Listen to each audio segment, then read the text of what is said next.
¿Qué tal amigos de Filosofía y Humor? Bienvenidos a un nuevo podcast de, obviamente, Filosofía y Humor habrán visto, quizá por el título, por la imagen que ustedes están viendo en esta hora, o sea, digo, todavía no la hemos hecho, pero efectivamente la vamos a hacer, que este es nuestro especial anual de Halloween. Yo siempre les cuento que en mi lista de podcasts por hacer hay muchos especiales de Halloween. Para mí hubiera sido genial, así como muchos canales de YouTube. No sé si ustedes siguen muchos canales de YouTube, yo sigo muchos canales de YouTube que para Halloween suben un video, por ejemplo, de terror a la semana, o un resumen de películas de terror a la semana, por ejemplo. Nosotros nos gustaría grabar un capítulo de terror, por así decirlo, del podcast de Filosofía y Humor, pero como ustedes saben que nos atrasamos y todo siempre muy atrasado y muy poco, nos basta en el día de hoy con traerles por lo menos un episodio anual. Hoy día me acompaña Cali Luis. Hola, pero yo solamente debo decir que Camilo se equivocó en el título. Es filosofía con horror. Es verdad, el día de hoy es Filosofía con Horror, como siempre nosotros les decimos. ¿Qué más les contamos? Bueno, vamos directo al grano para ya no excusarnos más con este asunto. Filosofía con Horror, este especial, lo que intenta un poco es agarrar un tema filosófico, como siempre lo hacemos, pero que esté de un modo así pequeñito, no sé, ligado con alguna temática halloweenesca. Ustedes recuerdan que el año pasado fue el problema del alma y se extiende los fantasmas y lo analizamos desde teorías del alma como la de Platón, la de Aristóteles, etcétera, etcétera, etcétera. Este año tenemos... Cali, ¿quiere decirlo? Es como completamente lo opuesto, ¿no? Vamos a plantear una teoría que se basa en un universo completamente materialista y es el demonio de Laplace. Eso era Laplace, porque francés yo le decía Laplace. Laplace porque era francés estadounidense, claro, en ese sentido. Sí, bueno, para toda persona que en este momento por alguna razón esté pensando salirse del podcast diciendo van a hablar de demonios, qué miedo, o van a hablar de demonios, qué tonto, una cosa así, cualquiera de los mundos posibles donde usted esté escapando de este podcast en este momento, le vamos a hacer como sincera, o sea, esto de demoníaco tiene absolutamente nada, muy poco, pero hacemos referencia más o menos a una figura un poco supranatural en esta teoría más o menos, pero lo vamos a explicar después. Pero simplemente, como les dije acá, es buscar un poco en alguna parte remotamente en este asunto filosófico que tenga un grado de terror. ¿Y qué más terrorífico pueden ser que los demonios? Así que vamos a empezar primero. Quiero empezar con un problema para introducirnos a lo que es el demonio de Laplace. Vamos a empezar así. No sé si alguna vez se han hecho esta pregunta de que, por ejemplo, cuando uno juega juegos de azar como los que le gustan a Bender,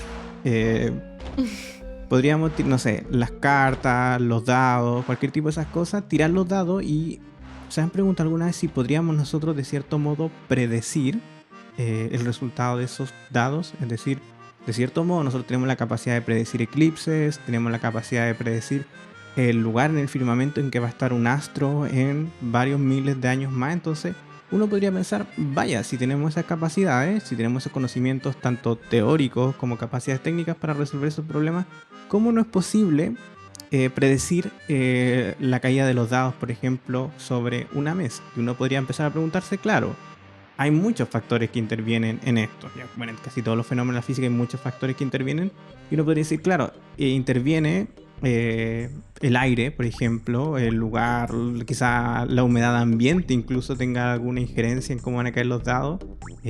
Para ver la rugosidad de la mesa y ver cuántas veces rebota.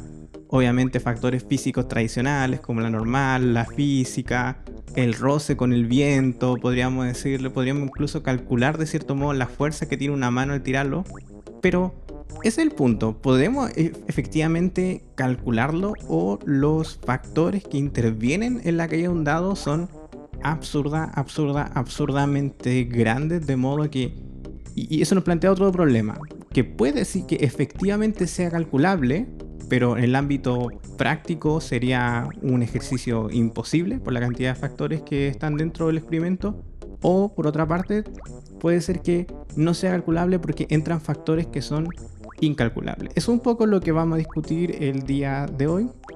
La Cali, ¿quieres tú contarnos más o menos quién era este tipo al que nos referimos como Laplace? Laplace era un físico y matemático francés del siglo XVIII, XIX. Bueno, y él, además de la teoría del demonio de Laplace, que por cierto él nunca le llamó demonio, hizo o tuvo grandes descubrimientos como la nebulosa de los universos. Bueno, ahí no me citen, yo vi Cosmos, pero no soy astrofísica, así que las cosas se me olvidan. Y él en el fondo era partidario, no solamente partidario, sino teórico de un universo con leyes newtonianas. O sea, o determinista, podríamos decir. O sea, la introducción de cierto modo de Newton establece... Yo pienso que antes de Newton, la gente igual creía que de cierto modo estaba acostumbrada a que el sol saliera todos los días por la misma parte, estaba acostumbrada más o menos a que el mundo tuviera cierto grado de homogeneidad en su evento. Pero en ese sentido Newton, con su teoría, de cierto modo establece leyes eternas e inmutables de la física. Claro, y su concepción de la física o del universo es como un espacio cartesiano, donde todo es material o todo es físico, y por tanto, si existen estas leyes eternas e inmutables, todo debería poder o todo debería regirse bajo esas leyes. Que de cierto modo uno analiza la física y el mundo de cierto modo hay 12 partículas fundamentales, de estas de las que se habla siempre más o menos, que están más pequeñas, por así decirlo, que los átomos en sí, que las partículas subatómicas, y a la vez hay 4 fuerzas fundamentales. Entonces, en teoría, nosotros ya tenemos básicamente todos los elementos, digamos, encontrables, pero también conocemos las leyes y las mecánicas en que estos interactúan entre ellos. Es decir, esta idea newtoniana de que el mundo se rige por ciertas leyes, yo creo que tiene de cierto modo mucha injerencia en la actualidad. O sea, no es como una idea eliminada, una idea que yo creo que para mucha gente tiene mucho sentido todavía. Totalmente de acuerdo, pero yo creo que en la actualidad hay mucho de muchas cosas. O sea, yo creo que por muy contradictorio que esto pueda ser, por ejemplo, con Hume, que eso es lo que estaba pensando antes, yo creo que la gente igual es muy escéptica hoy en día, es muy...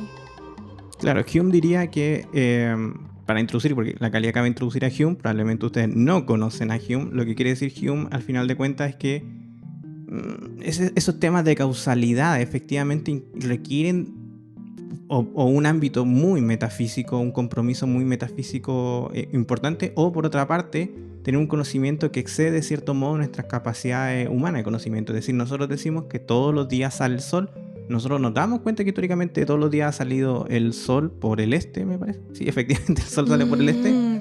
Pero claro, Hume diría, ¿cómo puedes tú probar que esto va a ser así para siempre? Es decir, claro, entonces al final... claro, uno tiene fe, por así decirlo, uno tiene por lo menos, yo no diría fe, pero tiene una certidumbre, una certeza relativamente clara, pero no podríamos decir que es absolutamente así porque... No es ciencia. Claro, esa es la crítica de Hume al tema de la causalidad, y a la causalidad no solamente metafísica, sino a la causalidad científica, es decir... Cuando usted me dice que el sol siempre sale por el este, básicamente usted tiene que haberme comprobado empíricamente que usted ha visto todos los amaneceres de la historia de la Tierra antes de que usted estuviera vivo y después de que muera, para efectivamente decirme con un 100% de realidad que efectivamente el sol sale así.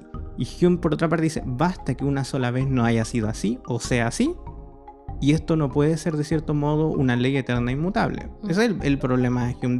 Depositamos en la ciencia y la filosofía demasiada fe, sensata yo creo, en la causalidad, en la experiencia, en las cosas que se repiten, pero efectivamente Hume tiene un buen punto. O sea, no podemos hablar que esto va a ser así para siempre. O sea, la excepción confirma que no hay regla.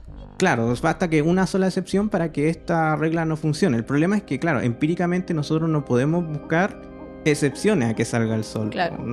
Pero efectivamente tampoco si Hume me dijera, ¿y tú puedes asegurarme, Camilo Pino, que en el año 12.343 de nuestra época el sol salga efectivamente por ahí? Claro, siendo estrictamente sincero, digo, no puedo afirmarlo.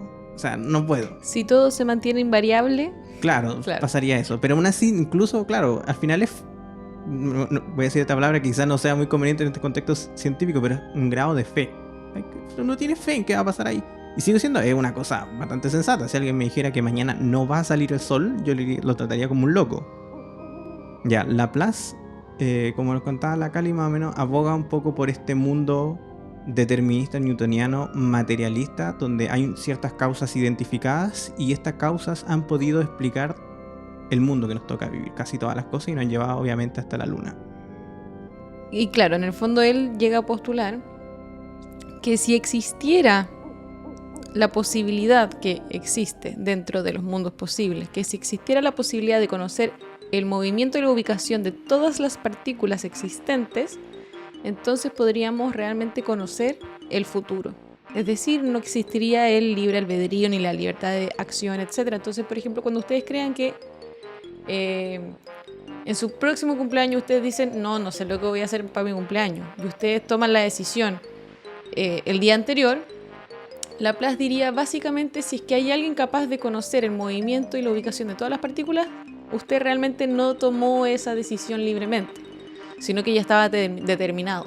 Así como, de cierto modo, cuando una bolita, una canica, vamos a usar un lenguaje hispanoamericano neutro para todo, cuando una canica golpea a otra y otra y otra, o por ejemplo un efecto dominó. ¿Han visto esos típicos videos donde uno bota un dominó y el otro le pega al otro hasta que forma, no sé, una figura? De cierto modo, uno sabe que si uno golpea el primer dominó, eventualmente el 50º dominó igual va a caer. Porque hay una serie de causalidades. Un efecto en cadena. Un efecto en cadena. Entonces, básicamente, las leyes newtonianas, de cierto modo, dicen que hay también un efecto en cadena del universo, de los planetas, de las partículas incluso, que chocan entre ellas y que de cierto modo se golpean a una cierta fuerza, con una cierta dirección, y que nosotros, así como una bola de billar, podríamos, si tenemos el cálculo perfecto, si tenemos la dirección y la fuerza perfecta, poder predecir exactamente en qué dirección va a moverse la bola que acaba de golpear.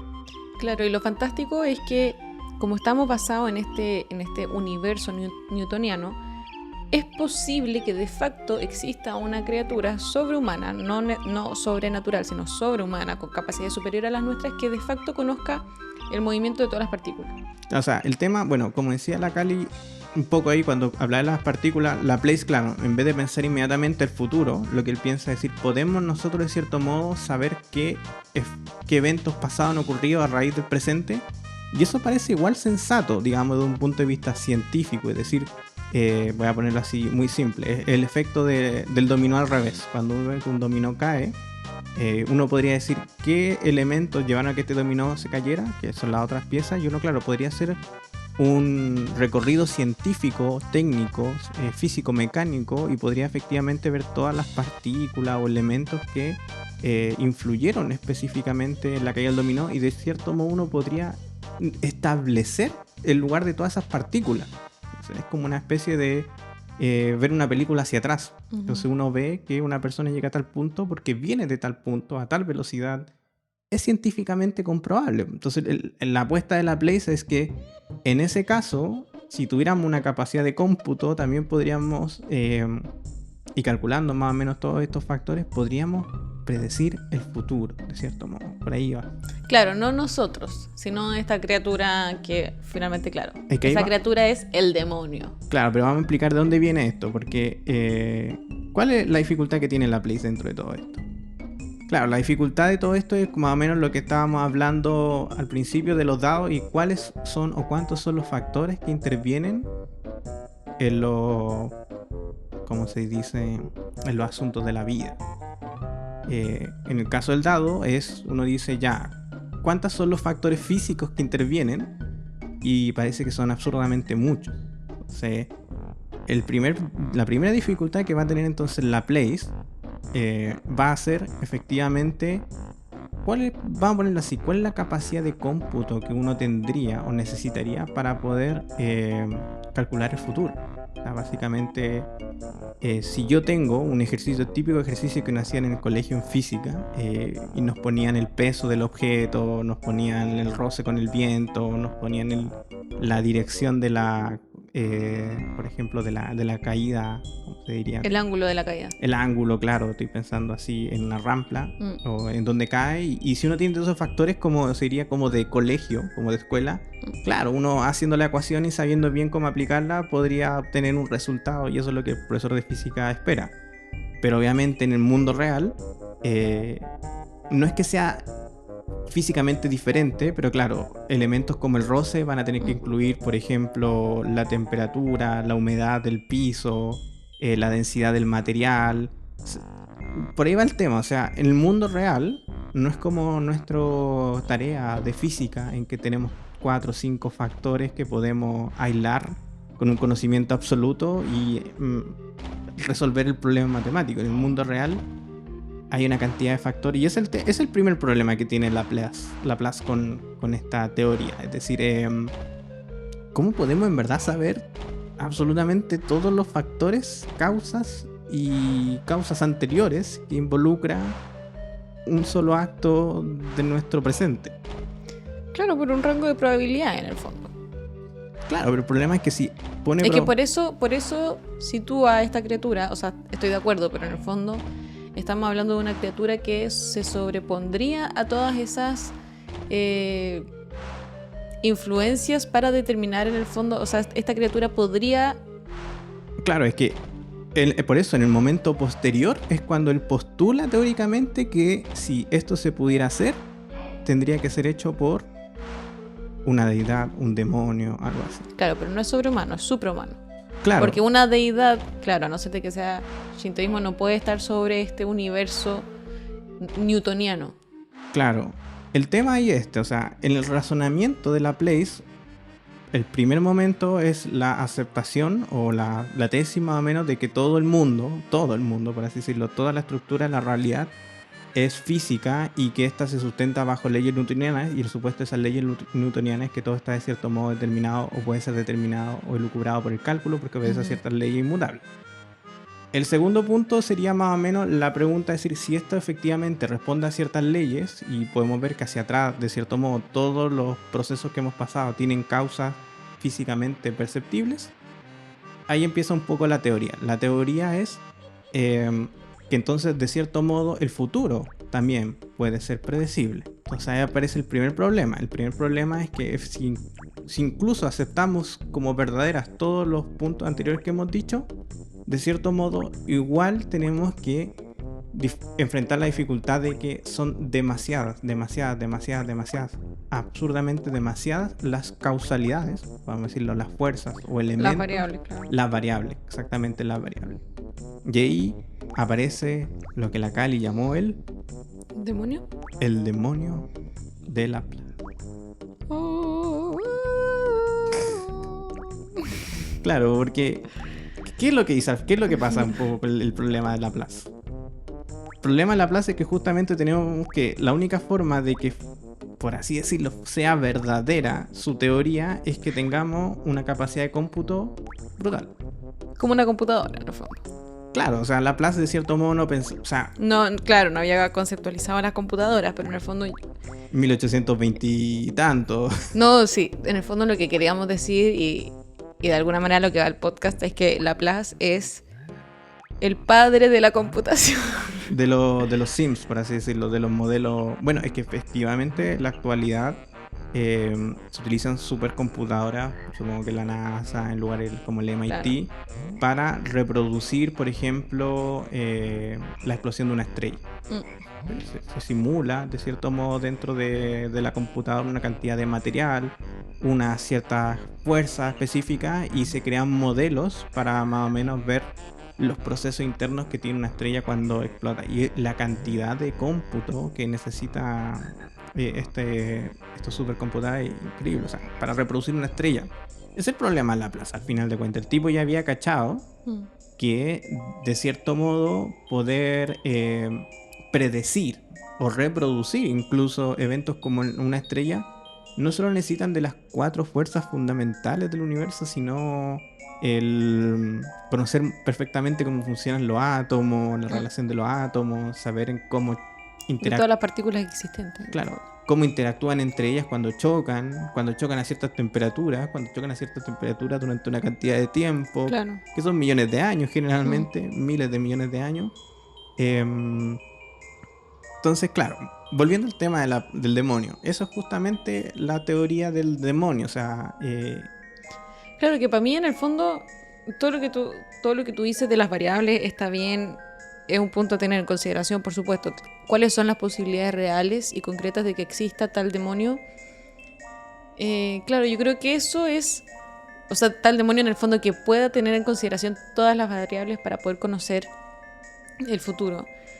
Para mí eso es más irrelevante en el sentido de que lo que yo creo importante es que si bien el demonio no existe y no es... y puede que no exista nunca en el fondo, es posible que exista, y aquí estamos jugando con la lógica en el fondo. Dentro de los mundos posibles es factible que exista tal demonio que en el fondo pueda conocer y sobreponerse a todas esas variables para conocer en el fondo el estado y la posición, movimiento, etcétera, de todas las partículas y todas sus variables.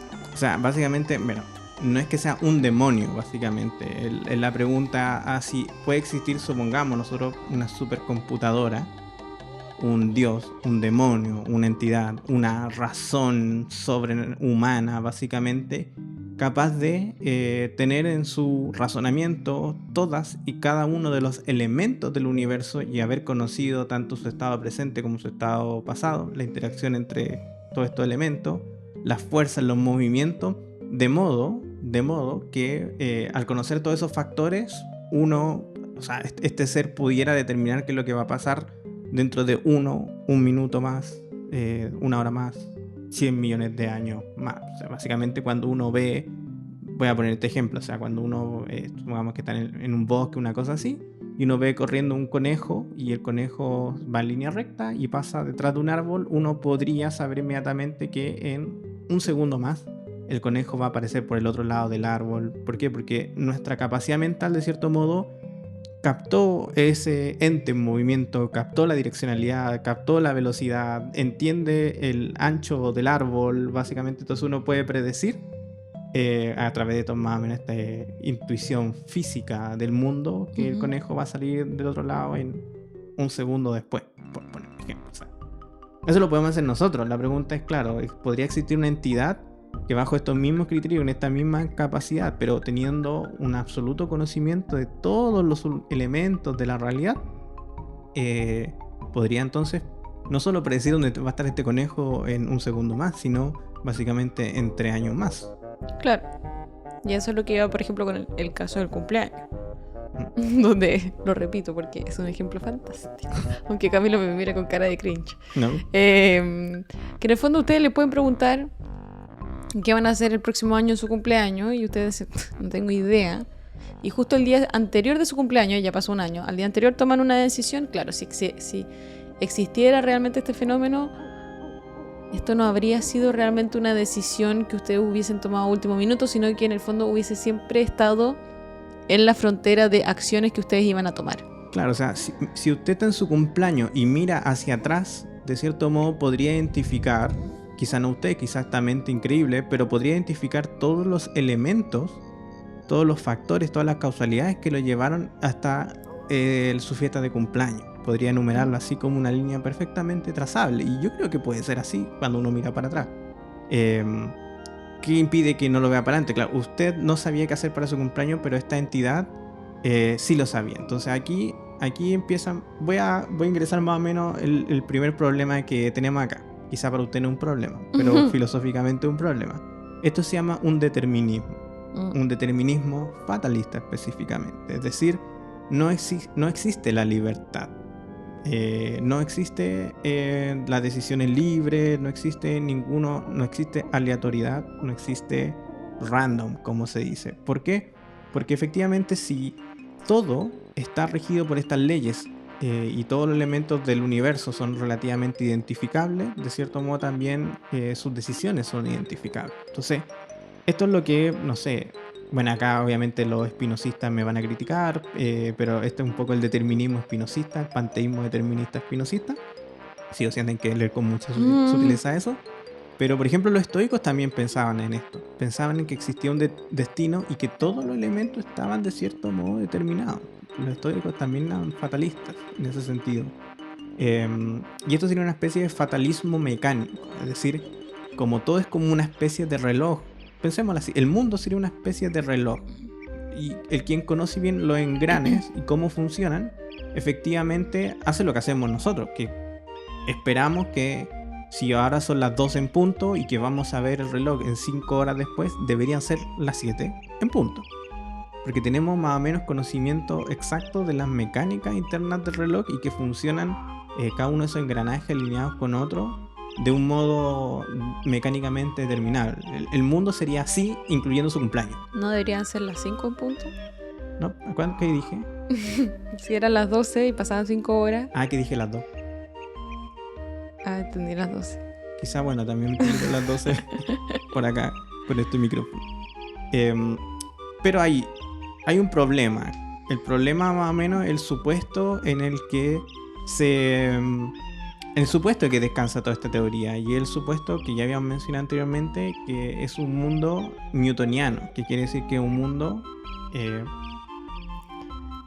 Acabado, por decirlo de algún modo. Es como un mundo completo. Yo siempre me lo imagino, por lo menos que ustedes tienen una caja y todo, o sea, no hay nada fuera de la caja, sino que todo lo que está dentro de la casa es el universo, por decirlo de algún modo. y el universo es de cierto modo material y solamente y absolutamente material. Como requisito en el fondo. Claro, o sea, básicamente, claro, cuando Newton descubre las leyes del universo, en verdad son las leyes del mundo material. Ahora, es que el tema es que puede ser así. Sigo diciendo acá, no quiero poner una postura específica, pero para un determinista materialista te diría, pero si el mundo es lo material, ¿qué hay más aparte de eso? Es un problema, podríamos decirlo. Es una de las tensiones que hay dentro de Laplace. O sea, perdón, de Laplace. Esa es una afirmación no grave, da lo mismo, pero es más cara, porque en el fondo para demostrar o para mostrar que todo es material, igual es jugársela. Claro, pero el peso de la prueba recae en tipo. Que tú Sí. tendrías que decir, ya, demuéstreme que no es material. Que no es material, claro. Sí, totalmente de acuerdo. Bueno, que es un debate constante y bastante difícil. Sí, que ha estado desde los principios de la historia de la filosofía, por lo menos. Claro, que el tema de básicamente si existe algo más allá de lo material, algo metafísico o existe el alma. Ahí yo voy a poner, por ejemplo, voy a introducir una queja contra Laplace. Contra Laplace, perdón, que le dije tanto tiempo como Laplace. Ya, pero voy a introducir una queja que nos las estábamos saltando para luego más o menos volver a este tema de la pregunta sobre si un elemento metafísico o inmaterial, que puede ser, ser la voluntad humana, la libertad humana, haría del mundo impredecible. Adelante, estudia. Pero mi crítica anterior que la saltamos, que era el tema de que estoy intentando recordar cuál era la crítica. Bueno, la crítica que nos habíamos contado es que efectivamente se podría, de cierto modo, saber técnicamente todas las causalidades que implica un elemento. Voy a explicarlo de este modo. Si esa entidad, el demonio de Laplace, y el demonio de Laplace efectivamente puede predecir el futuro, porque tiene dentro de su mente todos los elementos del mundo material, todas las causalidades, todas las líneas, disposiciones en que ellos se mueven, la dificultad es que predecir el futuro le tomaría tanto tiempo como entender el mundo. ¿Qué quiero decir esto? Voy a explicarlo en simple. Si predecir un minuto en el futuro te toma más de un minuto, no tiene sentido lo que estás haciendo. Ese es el punto. O sea, si predecir lo que va a pasar implica tener que pensar, tener que reflexionar, tener que hacer una especie de ecuación en tu cabeza, donde quiera que sea, por eso que esto no es necesariamente un demonio, puede ser un computador. O sea, si este computador efectivamente tiene todos los átomos del universo y toda la dirección y las velocidades que están tomando, pero le demora tanto sacar este cálculo de dónde van a estar las cosas en un minuto, que ese cálculo le demore 3 días, 4 días, 1 año, 100 años, ¿qué sentido tiene? ¿Qué sentido tiene? Claro, la respuesta es que tendría que ser un conocimiento intuitivo, es decir, saber lo que va a pasar en un segundo debería demorarte menos de un segundo. sea, tener la capacidad razonable, o sea, de la razón de este ente, de ser capaz de poder calcular lo que va a pasar en un minuto en menos de un minuto. Sí, en todo caso, a mí no me parece descabellado. O sea, claro, en el ejemplo del minuto o del segundo sí, pero cuando estamos hablando de miles de millones de años quizás para el futuro, con que sepa 10 años en adelante, no me parece tan inútil tampoco. Claro, pero el problema es que saber 10 años en adelante para esta mente le tomaría millones de años, porque al final es exponencial. Si saber de lo que va a pasar en un segundo demora un minuto de cálculo matemático, por eso estoy diciendo, quizás no lo pensemos como un demonio, pensémonos como una supercomputadora. Claro, saber lo que va a pasar en un año les va a demorar miles de años, y por eso en 10 años son miles de millones de años, porque claro, es al final tomar estos mismos elementos y seguir sacando cálculos, ver cómo choca este átomo con este y que al final movió un átomo en Timbuktu por el efecto mariposa, ¿ustedes entienden? Entonces, claro, agrega demasiados problemas, causalidad al asunto. Para que fuera efectivo tendría que detener el tiempo. Claro, tendría que hacer algo así. Después podemos saltar eso, porque tendría que ser de cierto modo, que es el problema, tendría que ser atemporal. Yo no quiero saltar ese argumento, porque ese argumento obviamente va a violar el supuesto de Laplace, que es que el mundo es material y determinado, y que nada escapa al mundo material. Claro. Entonces uno puede decir, pero Dios puede hacer eso, supongamos así. Un demonio, básicamente, es lo que diría Laplace. Es que al final yo creo yo, que estuve leyendo más o menos este tema, Laplace no cree en su teoría. O sea, no es que él defienda esto y diga, miren, con esto me gano el Nobel. Lo que dice Laplace es que, miren, si existe algo así, Esta posibilidad. es que ni siquiera como posibilidad, tendría que ser un demonio, tendría que ser una cuestión muy rara porque es imposible. Ese es el punto de Laplace. Por eso le llama un poco el tema del demonio. Es como, es imposible efectivamente realizar este cálculo porque existen tantos factores que sería solamente un dios. Ese es el punto de Laplace. Solamente una deidad podría ser un demonio, por así decirlo, un dios. Pero yo creo que Laplace no, por eso no se compra la idea, que es imposible funcionalmente. Y efectivamente, yo estaba también leyendo sobre este asunto, y las supercomputadoras, uno diría, ya, pero ¿qué tal si en 10.000 años más, así como tenemos computadoras cada vez mejores, qué tal si en 10.000 años más tenemos una computadora que es millones de veces, con una capacidad de millones de veces más de procesamiento de datos que las que tenemos en la actualidad? Y la respuesta es que ante ese problema, que sigo diciendo, estaba leyendo ahí... Minaría bitcoins. Claro, aparte de minar bitcoins con todo eso, que al final también es el tema de procesamiento de datos y la cantidad de memoria RAM que tenéis que desperdigadas por el mundo para minar esos datos, pero otro día hacer un podcast de los bitcoins. Pero el punto es la cantidad de transferencia de datos o de procesamiento de datos está determinada, o sea, tiene un máximo, tiene un punto que no se puede superar. Y ustedes dirán, ¿cuál es ese punto?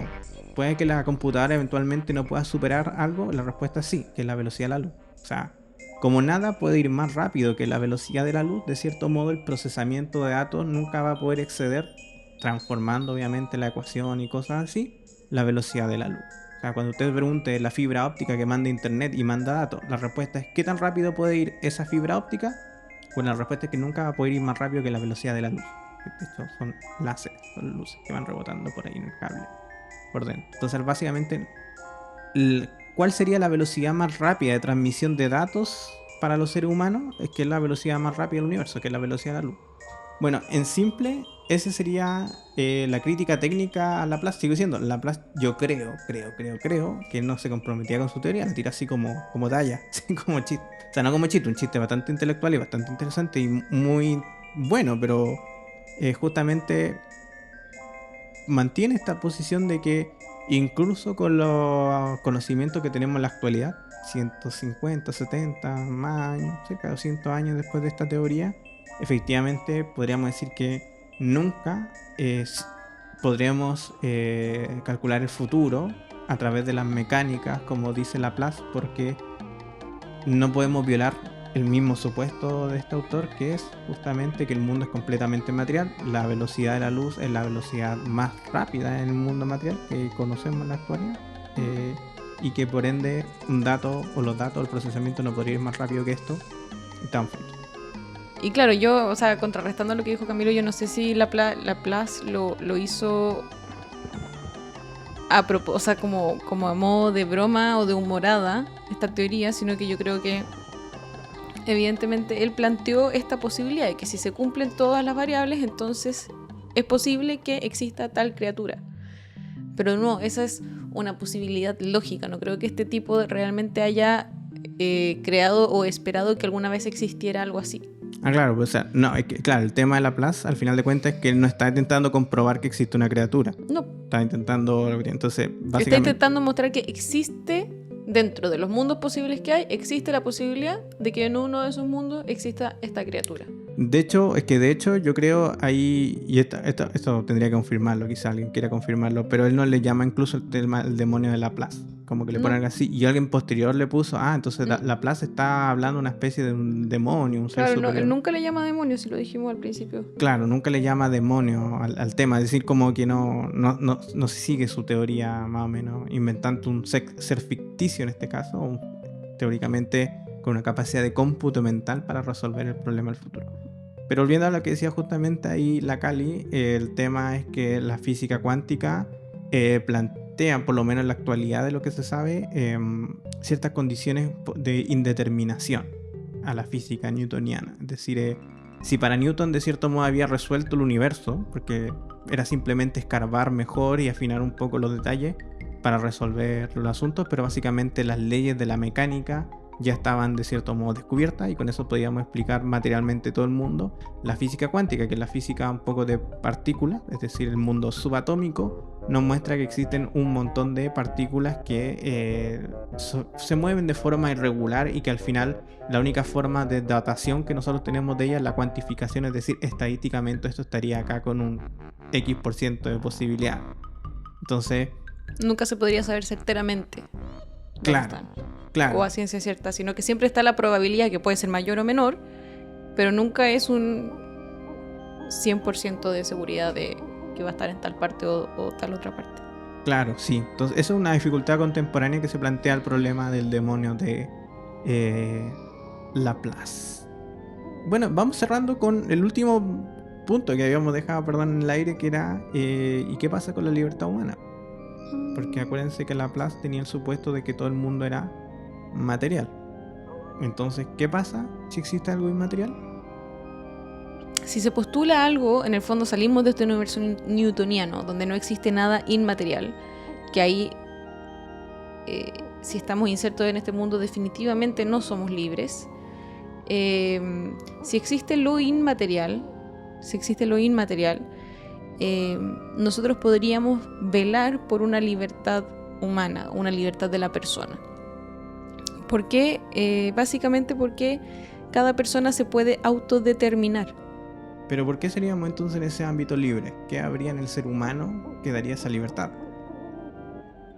Alma. Claro, o sea, si existe algo así como el alma, o vamos a explicarlo atrás para adelante. Yo levanto mi mano y bajo mi mano. Ustedes no lo están viendo ahora porque esto es un podcast. Bueno, no está grabado, o sea, puede ser un podcast grabado, pero no dio lata. Pero básicamente, esa acción de levantar y bajar la mano, uno puede preguntarse, ¿de dónde viene? Laplace respondería causa y efecto de no solamente el mundo material, sino las reacciones físicas, o sea, electroquímicas de su cerebro, diría. Pero no hay libertad en ese acto. Responden de cierto modo causalmente a algo anterior. Lo cual yo encuentro que es muy difícil de sostener que yo quiera bajar y subir el brazo simplemente así porque hay una causalidad atrás. O sea, históricamente había un horizonte de libertad de acción humana, que es la voluntad más o menos, que es la que nos hace hacer este tipo de cosas. Claro, pero de todos modos, yo creo que en la actualidad, incluso aunque no se crea per se en el alma, sino que se cree en la parte quizás inmaterial del cuerpo, llámese como se quiera llamar. Mente, ahora se usa la palabra mente. Uno podría ver en el fondo que hay quizás dos motivos por los cuales estamos levantando y bajando el brazo. Quizás una material, que efectivamente sería guiada por causa y efecto, que es la causalidad, por así decirlo, material aristotélica. Claro, en el fondo, ¿qué pasó en tu cerebro? ¿Qué se movió? Sí. No sé qué, luego los músculos, etcétera. Y luego una causa inmaterial, que es yo quiero mover el brazo, que es de alguna manera anterior. Ya estamos saltándonos a un a un plano más o menos metafísico, en cuanto que es más allá de la física, de una cierta voluntad mía que se impone, si se quiere, sin ser dualista, sobre el cuerpo. Claro, justamente eso, pues eso era justamente, o sea, de ahí viene un poco esta libertad humana, o de ahí vemos un poco un brillo de lo que podría ser un poco estos actos libres del ser humano, que implican justamente este horizonte inmaterial de la realidad, como estuvimos hablando. Claro, y no significa, bueno, en este horizonte están las personas dualistas y están los que no, y el morfismo, que es como la otra teoría respecto a la conjunción alma-cuerpo, donde, claro, nosotros no es que queramos hablar de una disociación entre mente, voluntad y cuerpo, y eso ya es otro tema, pero en el fondo la mente es la parte inmaterial del cuerpo, no el cerebro. Si se quiere, la mente está aún más allá que el cerebro, porque el cerebro es algo físico. O sea, básicamente la estructura del ser humano contempla una parte inmaterial, por así decirlo, metafísica. Es súper cuestionada, claro, para los clásicos como Platón, Aristóteles, esto no Era es tema. obvio. Era obvio y no es tema, pero en un mundo cientificista como el que tenemos ahora, que está muy bien dentro de todo y que justamente obedece un poco a Newton, a Laplace, son teorías más o menos complicadas. Y obviamente lo complicado que tiene esto es que nos lleva directamente al ámbito metafísico y nos hace preguntar acerca, por ejemplo, el destino de esta parte inmaterial del ser humano. Entonces ahí topa con lo religioso. Y sigue siendo hay un alto grado de prejuicio en la idea de no tomar justamente estas ideas, porque justamente hacen que la reflexión antropológica o humana tenga que rozar tanto con la metafísica así como con la religión de un modo u otro. Y como le digo, son cosas que le dan cringe a los contemporáneos y los modernos y los postmodernos. Sí, yo creo que hay mucha incoherencia. Yo creo que la gran mayoría de las personas, cuando visualiza quizás el universo, lo visualiza al modo newtoniano. Se me ocurre porque tiendo a concebir que visualmente es lo más fácil de imaginarse. La idea del relojito. Así es. Como una gran máquina. Claro, pero al mismo tiempo estamos fetichizados con ser libres, con mi libertad, mi autodeterminismo y cosas por el estilo que de alguna manera, claro, yo entiendo que la persona quizás no tenga que saber de física, yo no sé de física, pero un mundo, o sea, un universo tal como así se lo concibe, es poco plausible con un autodeterminismo y libre albedrío y otras cosas. Claro, o sea, sería con la autodeterminación. Claro. Sería efectivamente.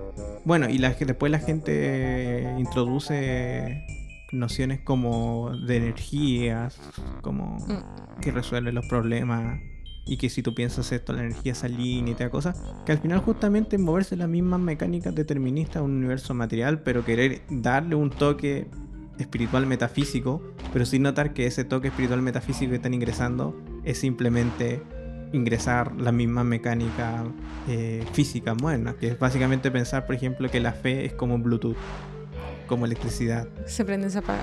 Claro, que se prende y se apaga y que es transmisible a través de los medios físicos, básicamente.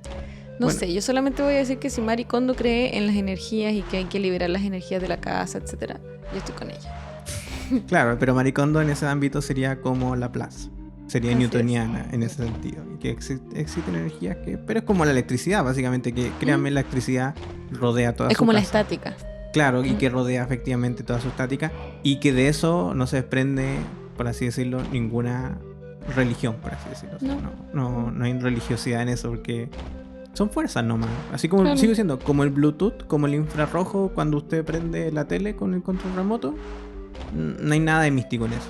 Por eso cuando se reduce un poco la espiritualidad humana a las leyes físicas como de la energía, como el secreto y todas esas cuestiones, al final lo que uno está haciendo secretamente o sin darse cuenta es que está acabando con la espiritualidad, porque básicamente está metiendo las mecánicas físicas.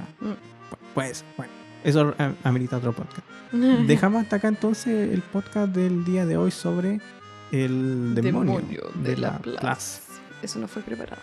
No, que al final de cuentas todo esto era, resumiendo un poco de lo que hablamos en este podcast, es que podríamos nosotros llegar a saber qué va a pasar en el futuro a través de las leyes mecánicas, con un supuesto de que el mundo es completamente mecánica, La respuesta es que si es que existiera algo así, tendría que ser una especie de demonio, o sea, una mega ultra computadora o una especie de dios, por decirlo de otro modo.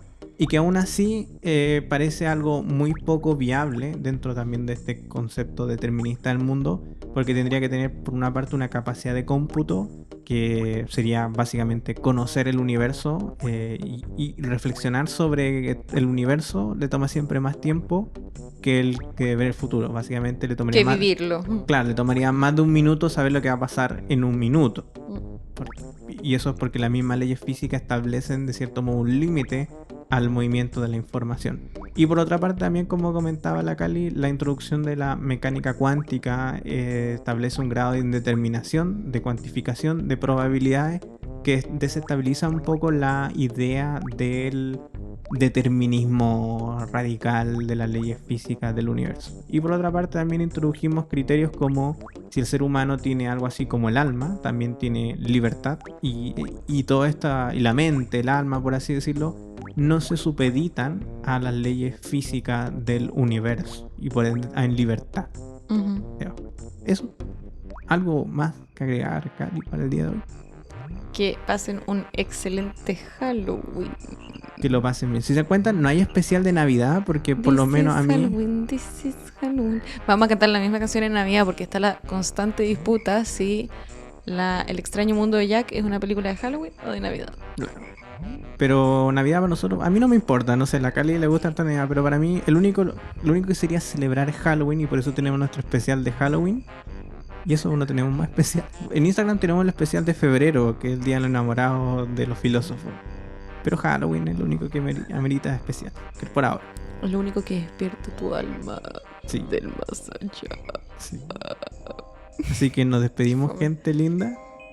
Besitos. Añón, comunidad de filosofía y amor. ¿También sirve para despedirse el año? Añón. Ah, mira, qué pragmático los coreanos. Es como el chao. Ah, mira tú. En italiano. Chao, chao. Ah, mira tú. Ya, nos Hola, despedimos con un añón. Añón. Y yo hago así con la mano. Añón. Sí, y nos vemos. Adiós. Adiós.